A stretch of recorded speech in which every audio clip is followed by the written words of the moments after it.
تعلقات अच्छे हैं या नहीं है, उन्होंने कहा कि जी हमारा आपके साथ ही पाकिस्तान हमारे लिए बहुत एक ख़ास मुल्क है। आपको कोई तकलीफ़ नहीं होनी चाहिए, आप जाइए जाके लड़ाई लड़िए, आपको इस बॉर्डर पर कुछ भी रखने की ज़रूरत नहीं। उनका एटीट्यूड ये है और यही करेंगे। कोई तवक्को मत वो कंधार की अगर आप बात करते हैं, वो तो उन्होंने दिखाया था कि जी आप आ गए हैं हमारे पास, बुलाया तो नहीं था, अगर आप आ गए हैं, तो हम आपको दिखाना चाहते हैं कि इस तरह की क्राइसिस को हम हैंडल कैसे करते हैं। दूल्हा साहब खुद तो नहीं गए लेकिन उनका एक व्यक्ति गया था वहाँ पर। उसके मुताबिक भी जो डिप्लोमैटिक हैंडलिंग थी ना उस वक़्त की तालिबान की, जो कि बहुत ज़्यादा पढ़े लिखे ना भी हों, वो बहुत अच्छी थी, बड़ी एस्ट्यूट थी। तो वो कोई साइड वाइड नहीं लेंगे, लेकिन जब भी मौका आएगा, अपने मुताबिक, अपने इंटरेस्ट के मुताबिक वो काम करेंगे और आइंदा भी यही करेंगे। तो हमारे साथ ताल्लुकात अच्छे होंगे, रखेंगे, लेकिन हमारी वजह से वो हिंदुस्तान को ना नाराज़ करेंगे। अभी आपका जो ये सवाल था ना कि हमारे हिंदुस्तान के साथ कैसे ताल्लुकात हो, ये इसका जो है, इसका तो कहते हैं ना टेम्पलेट ही मुख्तलिफ है। हमारे पास एडवांटेज इस वक़्त वाक़ई है। हमारे पास रीजनल जो है वो सपोर्ट भी है। उसको हम किस तरीके से एप्लॉय करते हैं और वो इसको काउंटर कैसे करते हैं। उनके लिए पाकिस्तान से अच्छे ताल्लुकात करना हिंदुस्तान के लिए बहुत मुश्किल काम है। मैंने अपनी आप किताबों का ज़िक्र करते हैं, उस किताब में लिखा वो उनको कितनी तकलीफ़ होगी अगर पाकिस्तान के साथ उनके ताल्लुकात बेहतर हो जाए और कश्मीर को सँभालना पड़े, तो कश्मीरी तो अपनी वजह से हमारी तरफ ग्रेविटेट करें। इसलिए उनका मकसद जो पाकिस्तान की पॉलिसी है, उसमें तो उन्होंने रखना है। अभी इस वक़्त अगर मजबूरी के तहत, क्योंकि अगर उनकी वो अगर अगर बहुत बड़ा अगर है, क्योंकि अमेरिका निकला नहीं है, ना ही निकलेगा इस इलाके से, वो अपना रखेगा, उसका चीन की वजह से वो हिंदुस्तान रखेगा। इसलिए उन्होंने उतना तो दूर नहीं जाना कि जी हमारे लोग अभी चीन और जो अमेरिका है वो उसके पशे-पुष्ट डालती है, वो डिमिनिश हो जाए। सब चीज़ों को देखेंगे, लेकिन पाकिस्तान के साथ मेरा अपना ख़्याल नहीं है कि वो इस वक़्त कोई इस मूड में होंगे कि जी हमने अभी इनके साथ बेहतर करना है। तो अपने लोगों को यही होगी कि आप आराम कीजिए, आराम से बैठिए, अभी कुछ नहीं होगा, ना उन्होंने करना है। आप जिस काम को करना चाहते हैं, वो भी नहीं करते हैं। कश्मीर में ह्यूमैनिटेरियन एड तक तो मोबिलाइज़ हमने की नहीं, ना हुँ। बात की 5 होके। अगर ये भी नहीं किया, अभी आप कश्मीरियों से क्या है, वो तो बेचारे इसलिए हमारे साथ अभी लगे हैं कि उनके पास ऑप्शन नहीं है कोई भी। तो बस हाँ, मेरा दिल करता है कि हमारे लोग जो से है ना, बजाय भड़क मारने के, बजाय शोर मचाने के, खामोश होके बैठ जाएँ तो बेहतर होगा। बड़ी अच्छी बात कही आपने जनरल साहब।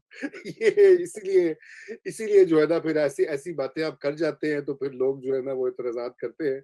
बहरहाल मैं आखिर हमारी एक वो पीटीआई की एमएनए है नीलम इरशाद शेख साहिबा, उन्होंने कल परसों टीवी पे कहा, उन्होंने कहा कि जी अब तालिबान आ गए हैं और अब वो कश्मीर को भी आज़ाद करवा देंगे क्योंकि उन्होंने अफ़गानिस्तान को आज़ाद करवाया है। आई एम ग्लैड कि आपने ज़रा रियलिटी चेक दिया है।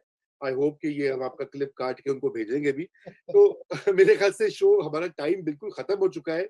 मैं आखिर में आपसे ये बस जनरल साहब एक सवाल पूछता हूँ, ये एक ओवरऑल सवाल है और वो ये है कि आपने इसका ज़िक्र किया कि पाकिस्तान के अंदरूनी जो डायनामिक्स हैं, जो कैपेसिटी की भी बात हमने की और ये टीटीपी का जो खतरा है, आप ये इस वक़्त आप देख रहे हैं कि मुस्तकबिल करीब में कोई हमारी एक नेशनल एक यूनिटी या रिकंसिलिएशन एक इत्तेहाद बने, जहाँ पे पाकिस्तान की अफ़वाज, सिविलियन एडमिनिस्ट्रेशन जिसमें सारी पार्टियाँ, सिविल सोसाइटी मिलकर इन मामलात के ऊपर गौर करें कि अपने मुल्क को आगे कैसे लेके जाना है। हमने टीटीपी की आइडियोलॉजिकल काउंटरिंग कैसे करनी है, हमने क्या सिम्त होनी चाहिए? कोई आपको ऐसे इम्कानात दिखाई देते हैं? मैं इसमें ज़रा एक ज़िमनी सवाल डाल दूँ ताकि जी। दुरानी साहब के लिए मुश्किलात में कुछ इज़ाफ़ा कर सकें। मेरा सवाल ये है कि पाकिस्तान पे एक ठप्पा लगा हुआ है सिक्योरिटी स्टेट का। ये वेलफेयर स्टेट कैसे बनेगी? क्या करें? ये बिल्कुल दोनों सवाल काफ़ी मेरे ख़्याल में एक दूसरे से पास जाते हैं, अगर ये कहीं पर जिस तरीके से है वो, चाहे नेशनल गवर्नमेंट कह लीजिए या ब्रॉड कंसेंसस कर लिया, अगर कभी कर लिया तो वाक़ई सिक्योरिटी स्टेट नहीं रहेगी, फिर वो वेलफेयर स्टेट बन जाएगी। 25-30 साल हो गए मुझे भी सुनते हुए कि ये काम करना है। ना सियासी जमातों जो कि पार्टी थी, जो कि पावर में थी, ना उस क्या इसको तौफीक हुई है, क्योंकि वहाँ पहुँचते ही फ़ौरन पहला होता है कि नहीं अभी हमारी बारी है, अभी हमने इनको ये करना है। कोशिश करो कि इनका मटिया मेट हो जाए तो बेहतर है, वरना ये फिर आ जाएँगे पावर में, फिर हमारी तकलीफ हो।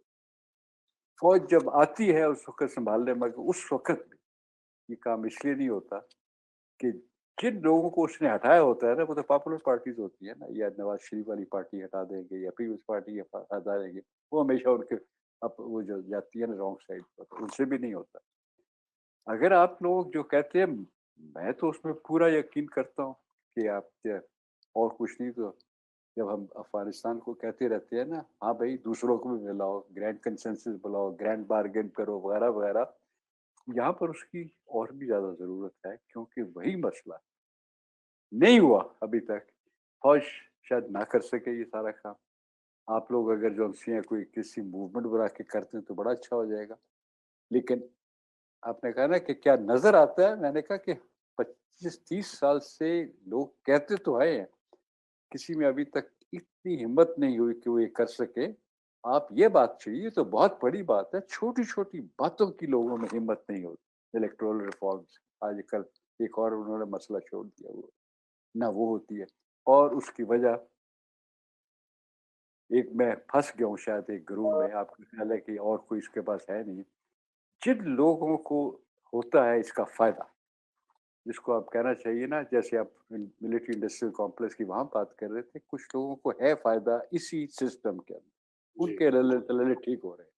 वो हर उस चीज़ की मुखालफत करेंगे, जिससे वो आप जो चाहते हैं ना रिज़ल्ट हो जाए, क्योंकि उसमें उनका फ़ायदा ख़त्म हो जाता है। लोग नई जनरेशन आ जाएगी, ये जो उनके वो इस वक़्त जो अय्याशियाँ कर रहे हैं, वो उनको बँट जाएँगी, दूसरे के पास थोड़ा-सा पला जाएगा।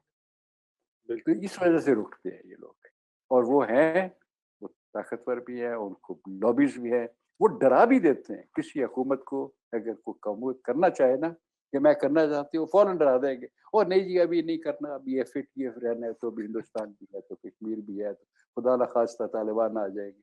तो ये उनको डरा-वरा के रखेंगे, और ये हमारे जो हैं लोग सब एलीट जो हमारी है ना, जो आम तौर पर वो बड़ी ना, बुज़दिल तो एक आम लफ़्ज़ है, अक्ल भी बहुत कम है, और वेस्टेड इंटरेस्ट उनका भी नहीं। बहुत सही बात की आपने जनरल साहब। का सवाल तो बहुत ज़्यादा है लेकिन हमारा वक़्त ख़त्म हो चुका है। इंशाल्लाह आपके साथ एक और नशिस्त करेंगे जिसमें आपसे इस तरह के सवालात पूछेंगे कि अगर आज आप डीजीआईएसई होते तो आप क्या करते?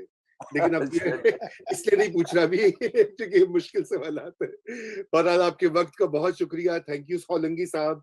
इंशाल्लाह जो है हम दोबारा आपको ज़हमत देंगे 1-2 बहुत हफ़्ते। मेहरबानी, बहुत शुक्रिया। अस्सलाम वालेकुम, खैरियत से रहिए।